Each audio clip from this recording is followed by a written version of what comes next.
How you doing? I'm Joe Dallas. Welcome to the podcast.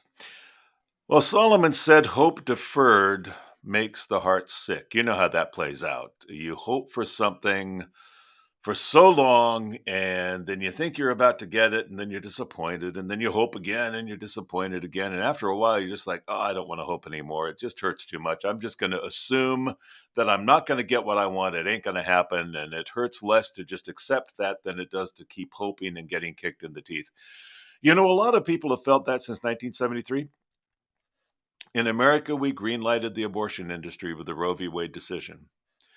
And every year we weep over the lives lost. We weep over the callousness of a nation that can passively witness the destruction of the unborn. We weep over the deception experienced by women who call this a simple choice. We weep over the lack of concern for human life. We weep over lost potential. Heck, there's a lot to weep over. I mean, and every so often something happens, we go, whoa, maybe we got the right president. Maybe we got the right Supreme Court makeup. Maybe we've got a good case.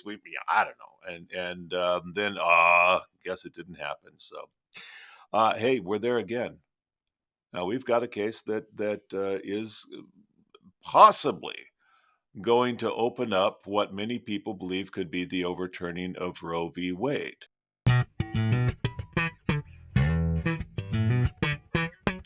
Now, if Joe Dallas says that, don't pay much attention because Joe Dallas ain't no legal scholar. I'm not an attorney. I am argumentative and opinionated and absolutely impossible to live with. So I'm qualified to be an attorney, but I am not an attorney. I don't have that license. It's not what I do. We have someone who is very strong in his opinions, but very easy, I'm sure, to live with and be with because the man is nothing if not a gentleman and a scholar. Brad Dacus is the founder and president of Pacific Justice Institute, founded in 1997. Pacific Justice Institute has a network around the country. They defend religious liberty cases. They have, for decades, been a solid voice for really religious freedom for people of all faiths, but certainly a solidly biblically based evangelical Christian voice. Brad himself is a voice that's been heard everywhere. You've seen him on, CBS Evening News, Good Morning America. You've seen him on CNN, Fox News, MSNBC. You've seen him left, right, and center. He is one of the most eloquent and well-informed spokespersons I know, not only for the Christian worldview, but particularly for Christian approaches to legal issues and to religious freedom. And he's going to come help us better understand what we are facing with as pro-life believers today, facing yet another quite possible overturn of Roe v. Wade. Brad, it is great having you on. It is always good to see you, and I sure appreciate you taking the time to be with us again. Oh, it's always a pleasure, Joe. Thank you for letting me join you in this program. Always great having you. Okay, now, are we getting our hopes up unnecessarily, or is there really reason to hope for this? Can you educate us on this case the Supreme Court is facing and what its ramifications are? Yeah, well, first off, right off the gate, let me just say that I am very optimistic and very positive with the outcome that I expect to take place in June by the Supreme Court regarding the Dobbs decision and the reversal of Roe versus Wade. So with that up front, let me give some backdrop of what we're dealing with here. The state of Mississippi, and it's called the Dobbs case, the state of Mississippi passed a law that says a woman cannot abort a preborn baby after 15 weeks, unless her life is in danger. That baby's life will be saved, and it makes total sense. Now, it seems very logical, but case law right now, has that such prohibitions can only exist because of the Casey decision. It can only exist at the point of viability, which is about 20 weeks. So 15 weeks is clearly before the point of viability, where a preborn baby can possibly survive outside the mother's womb. Right. But medically speaking, it could easily go to 15 weeks. It could go down to 10 weeks, 1 week. But right now, it's at 20 weeks. So if the Supreme Court upheld this Mississippi law, it would be reversing the Casey decision. However, we think that the majority of the Supreme Court aren't just going to just simply push it back to 15 weeks, or the point of where there's enough still ample opportunity for a woman to find out she's pregnant and abort her preborn baby. That's sort of where Justice Roberts is right now, Chief Justice Roberts. We have instead a majority on the court, 5 justices, thanks to thanks to President Donald Trump and the appointment of 3 of those 5. That we have 5 justices who believe that Roe versus Wade, it needs to be overturned. If that happens, and because the Constitution does not guarantee, the right of a woman to kill and murder her preborn baby, that's simply nowhere in the Constitution. It's not even logical with regard to, say, right to procreation to allow someone to murder someone. So the majority of the Supreme Court, I think, clearly get that. And Justice Thomas was in the hospital recently. Some thought, oh, shoot, he's one of the 5. If he dies, then they could lose their majority. I think him being in the hospital will also have a big impact in just reminding those 5 justices how easily they could lose that majority to finally correct the Roe versus Wade decision. If that happens, which I believe it will, I think the 5 votes are there, all the more because of the close call we have with Justice Thomas. I believe that it's going to be reversed. I believe the Supreme Court will say, the majority will say, that they recognize a woman's fundamental right over procreation decisions. They're not going to reverse that part of Roe versus Wade, but they are going to say, however, that right stops when the right of personhood is recognized, and that includes personhood at what a state recognizes personhood, because states are the ones who do that all the time in defining when murder.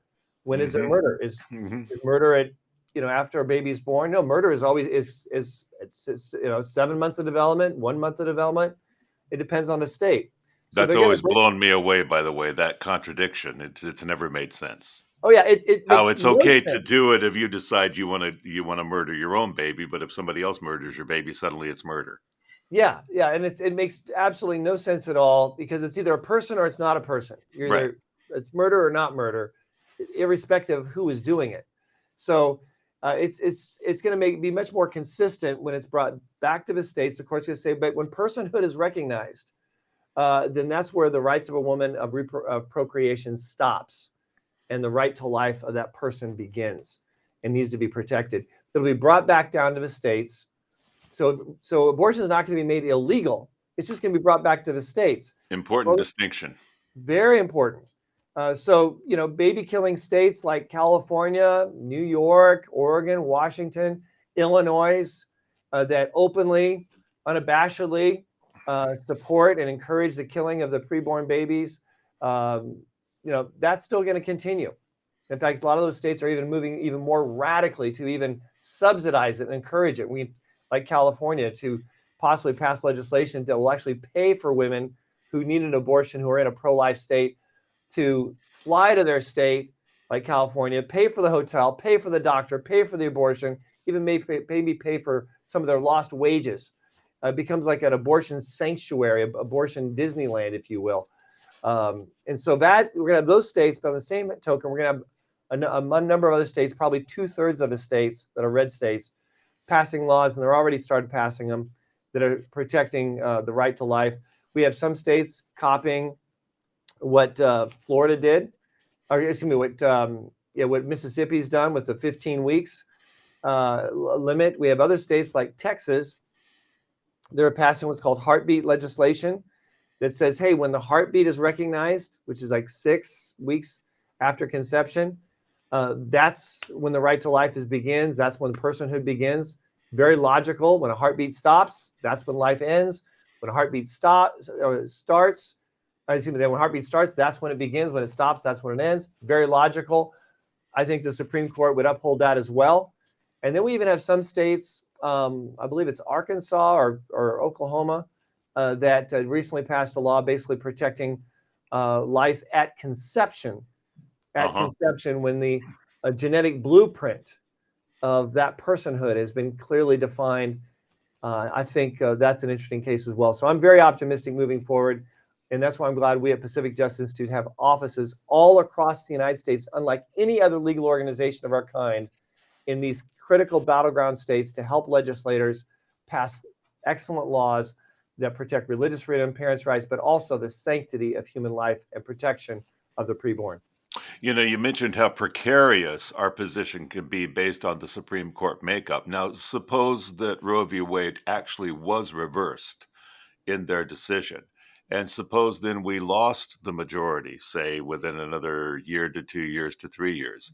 Would you anticipate then another case being presented to the courts to try to reinstate a Roe v. Wade kind of a decision? Or do you think that would be something that would be held off on for some time? No, that could actually happen because Mm-hmm. liberal judges, activist judges, leftist judges, like Sotomayor or Mm-hmm. Judge Brown that was just put on the court, they're Right. activist judges with very little respect for the Constitution. Mm-hmm. They would quickly take advantage of the opportunity and reverse it and say, no, abortion is a fundamental right. They may even go to the other extreme. Reversing Roe versus Wade gives power, recognizes back to the people and not the oligarchy of a few people on the Supreme Court dictating to us what the Constitution says, what it really doesn't say. So that's why it's so important we have people elected to the White House in 2024 and in the Senate in particular that respect the Constitution and appoint judges that will respect the Constitution. There's a very good chance that we're going to have a judge replaced between 2024 and 2028. In particular, Justice Sotomayor. For different statistical reasons I want to get into for the sake of time and in the show, but I think there's a very good chance, almost a probability that she will be replaced during that period of time. And if she is, that will give another opportunity to beef up the court with a competent justice that will respect the prior case law. And it's not unusual for a decision to be overturned that is based out of ignorance or wasn't resolved clearly. Roe versus Wade gave no clear resolve. They basically said in Roe versus Wade, gosh, we don't know what goes on inside the mother. We don't really understand, when a person becomes a person. We don't know. So we're going to lean in favor of that it's not a person and you can kill it. So they basically said, we don't know. Well, that is an incompetent decision. That needs to be clarified, and bringing it back to the states is the best way to do it. But science has changed dramatically. That kind of a decision is actually outdated in terms of just understanding of science and what we're dealing with regard to technology is sure our friend on this one, isn't it? Oh, it certainly is. Yeah. Even understanding neurologically about the beginning of the heartbeat, the feeling of pain. At what time does the preborn actually feel pain? These are things that the court in Roe versus Wade just didn't know. But we do know so much more with regard to also genetics and the development of a child. So I think that this is going to play a very big role in having it brought back to the states. We're going to have debating among the states. We're going to have people actually leaving some states and moving to other states because as a matter of conscience, they don't want to continue to financially support a state that's, say, subsidizing the killing of preborn babies like California. I think it's going to result in even a greater exodus of people leaving, particularly people of faith leaving states like California and New York, because it will be a very divisive issue, but an issue that needs to be addressed for the sake of humanity and fundamental human and civil rights, similar to the conflict of the Civil War. Okay, so looking down the road, obviously Roe v. Wade gets overturned. There's going to be a very big party. Millions of us are going to throw a very big party. It's going to be a happy day. But what are the challenges? Any downsides to it? What would we be facing? Suppose that were to happen and many states do criminalize abortion. As a believer, as churches, what would we anticipate would happen then? Well, practically speaking, here's what's going to happen. We're going to see a spike in teenage pregnancies, teenage births, particularly in minority communities, low-income Black communities. For every white baby that's aborted in the white community, there are 5 babies aborted, murdered in the Black community. So we're going to see a spike probably in unborn babies being born in the Black community. It's going to increase poverty. These are born in homes that presently only 1 out of 10 has a dad, mom and dad, traditional family. These are kids born without a dad being there. We're going to have a increase in spike in crime, particularly in the inner cities. These are real issues that need to be dealt with upstream. And one of the reasons for this is because of policies that punish marriage. So we're going to adopt policies that don't discourage marriage and say you don't qualify for Section 8 or you don't qualify for assistance because you've got a husband. That's what our law presently says. So it helps to break. Our laws have helped to destroy the family unit, particularly in low-income and minority communities. That needs to happen. Number two, there needs to be education to our children and young people, abstinence education about the consequences that are involved physically, emotionally, but also financially.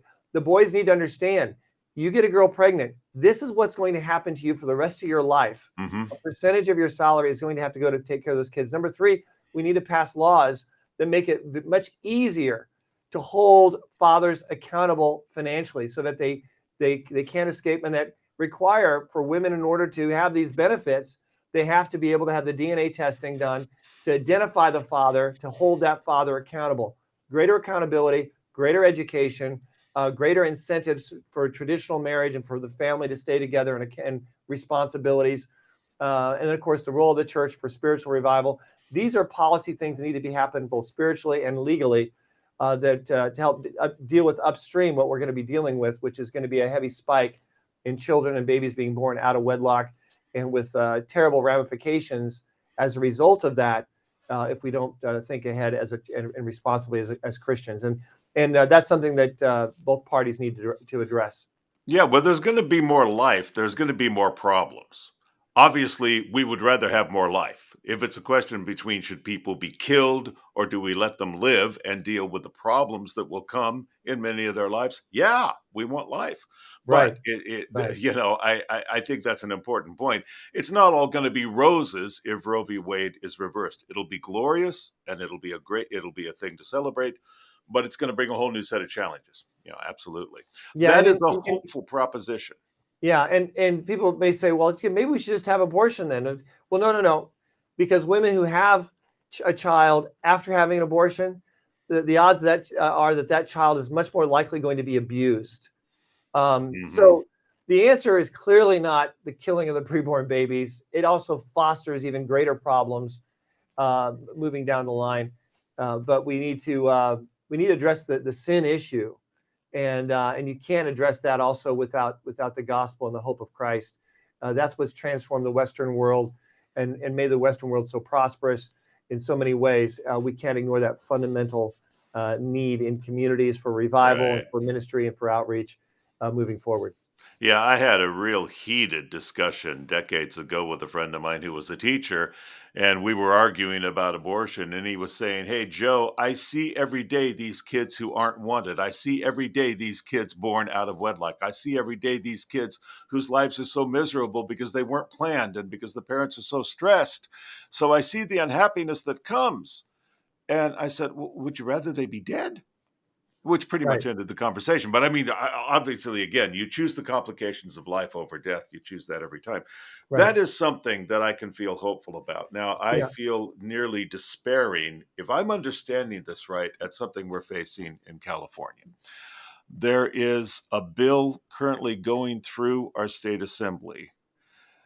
It is being interpreted by many, and I gotta tell you, I read the text. I don't see how else to interpret it, but you're the guy who can help me better understand it. It looks to me like we are actually proposing telling women who have delivered that they have a window of opportunity in which they can literally neglect their child to the point of death and no action will be taken against them.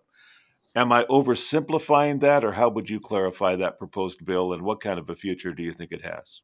Well, no, you said it actually very correctly. It extends the right of abortion after the baby is born. So to killing the baby after the baby's born, it says that the mother and those providing assistance, of killing the baby when it's still in a perinatal stage, which is up to 4 weeks after the baby's born, they can murder the baby. And there's no ramifications, there's no criminal prosecution. In It's fact, even framed as a right, if I read that text correctly, yes, that the exactly. mother, under the guise of reproductive rights, Right. she gets to decide during that perinatal stage, and nobody else gets to interfere. Exactly. In fact, if someone does interfere and just investigates, let's say the coroner Yeah. says, "Hey, I'm investigating. This looks like a murder. This 2-month old, this 3 months old has been strangled, has been murdered, has been starved to death." They cannot, if they issue any kind of investigation, any kind of report on this, then they can be civilly sued for money by the mother or or by the person who helped to do it, the abortionist or the bloodthirsty person who works for Planned Parenthood, for example. They can sue that person or a family member or the father who wants to investigate, hey, how'd the baby die? The mother can sue them for monetary damages. So it makes it very easy for people to kill babies after birth. This is like the Aztecs. This is like the worshippers of Baal, where baby sacrifices right after birth. We look at that and say, oh, That's how what I was barbaric. thinking. This codifies that and says, yeah, it's totally legal. You can murder your baby. And it's really dangerous for women in particular because right after birth, as you know, they often have this postpartum depression. Right. They feel very, very deeply depressed. Some women even like suicidal, or cases where some women act on that, and the Well, that was baby. Susan Smith's defense, wasn't that, when she drove her children into the water and drowned them? Yeah, I thought it was, exactly. yeah. So we don't want to do anything that justifies, encourages, or enables a woman to make those kind of decisions that she's going to regret majorly after that precious little baby is murdered. It also corresponds with a very almost a Nazi-like philosophy, which is to eliminate the weaker, the inferior, if you will. That's what Hitler's philosophy was. So if a baby's born handicapped, kill it. In fact, he put a lot of handicapped people and had them all exterminated They were some of the in first to Germany. go, if I Yeah, remember. the first to go. It's the movie The Giver is a classic example of a society where we just systematically say, "Oh, the baby's born. Oh, this baby didn't turn out right. Okay, so I'm just going to kill this baby." And of course, that film was based upon the presumption that everyone was sort of delusional under this kind of spell. Uh, and yet, in some ways, that's what a society can become when it veers away from a biblical worldview. It's an open door to all kinds of things that the mind can rationalize that would otherwise be seen from a Judeo-Christian worldview as barbaric and a fundamental violation of human dignity and human life. We can call this, and we should, barbaric. We can call it an atrocity. We can call it evil. But, Brad, I would also call it inevitable. I think it was inevitable that we would reach this point. Now, I'm reminded, since you brought up the Nazi regime, so many Germans after the Holocaust and all the footage came out of the concentration camps and what actually happened in the gas chambers and the ovens, and they said, oh my gosh, we never dreamed it would come to that. We didn't know. We didn't know. But they did know that Jews were systematically dehumanized for years and years before the camps were actually built. And they watched as Jews were basically abused and violated and limited and in essence, again, dehumanized. It was inevitable that once you had dehumanized a whole class of people, you would dispose of them. Then now today, people would look at this and they would think, "Oh my gosh, how did it ever reach that point?" Well, I think as soon as we decided that the child within the womb was not a child, well, if it's really not a child, even when it's viable within the womb, why would we consider it a child outside the womb? If choice is the real factor determining someone's humanity, then if I don't choose you, buddy, you don't exist. I mean, to me, anyway, this seems inevitable. But I guess we would also ask the question of us today that we asked of German citizens: is how were they able to sit by and watch that? What I think a lot of them didn't know. A lot of them knew and didn't want to know. I think a lot of them wanted it to happen. Blah blah blah. We look at this today. Does the public know about this? Do you think there is adequate exposure of this? And if so, do you think the public cares? Where are we with this? Our PJI church engagement office, as we speak, is working with many volunteers on the phone, calling pastors, churches, to wake them up, to let their congregations know that they need to contact their legislators and to be opposed to this. It is picking up. We're seeing a lot of progress, I think, in this regard. This is an election year where the liberals and the leftists are afraid of losing big time. Even in California, I'm sure there's legislators with some apprehension about this. However, so far in the committees, the Democrats have voted unanimously in favor of it, the Republicans against it. So if that carries through, it's going to pass. It has a very good likelihood at this stage right now, based on what we've seen, of passing and becoming law. Infanticide becoming law, making it legal to kill little babies. It's horrific. It's real. And it's not going to stay in California. We already see other states already looking at this. Maryland is looking at copying this, and some other blue states with Democrat governors, Democrat legislators are looking to embrace this. And I encourage people, they can't just look back and say, well, that's a shame, so terrible. Well, number one, we need to engage in prayer. We need to be intercessory and praying for what's going on, praying for the preborn and the born babies. Number one. Number two, we need to vote. Voting is a statement of love, that we really do care. It's a part of our testimony that we have a real love, a living love. We also need to encourage churches to register their voters and to also preach about these things behind the pulpit. If you're attending a church, folks, and your pastor never ever mentions abortion and the murder and the Holocaust of the preborn, of the unborn, or in this case, the born, I'd go to a different church. Just like if I was in Nazi Germany, I would go to a different church if they refused to mention the Holocaust or the treatment of the Jews. That's what we need to do. And do not financially support a church that is a pleaser of men and not a preacher of the word of God and the truth of God. Move on to a different church if that's the case. Talk to your pastor first. Make it. Find out where they're at. There are minor things you don't leave a church over, like the style of worship and whether it's pews or chairs. But this is a major issue of whether or not the pastor is a pleaser of men or pleaser of God. If he's a pleaser of God, he cannot escape addressing this issue.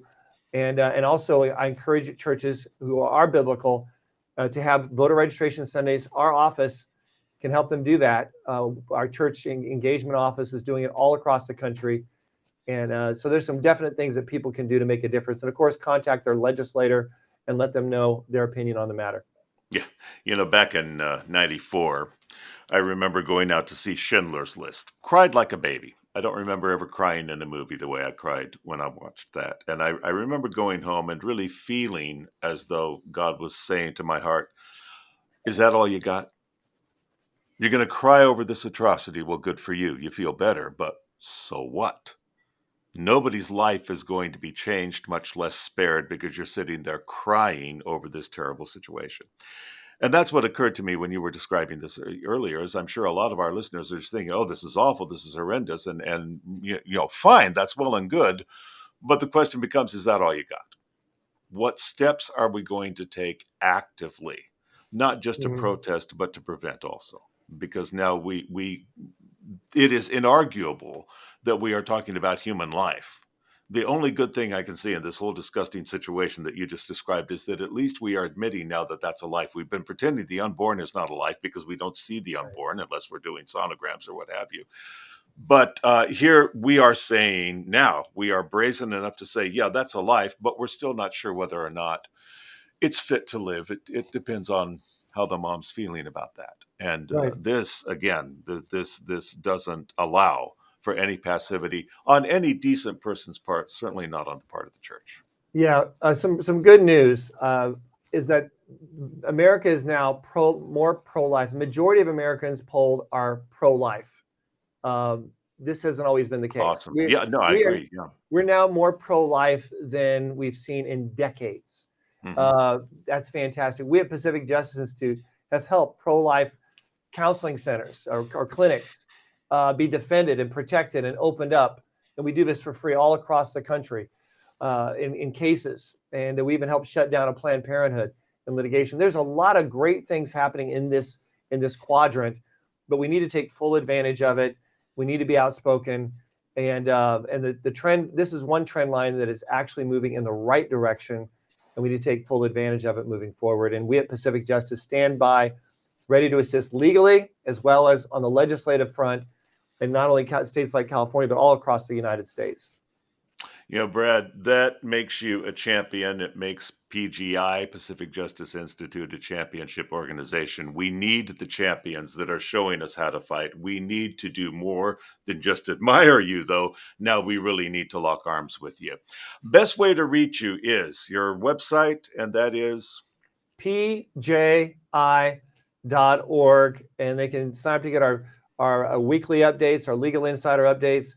They can also text PJI to the number 71541.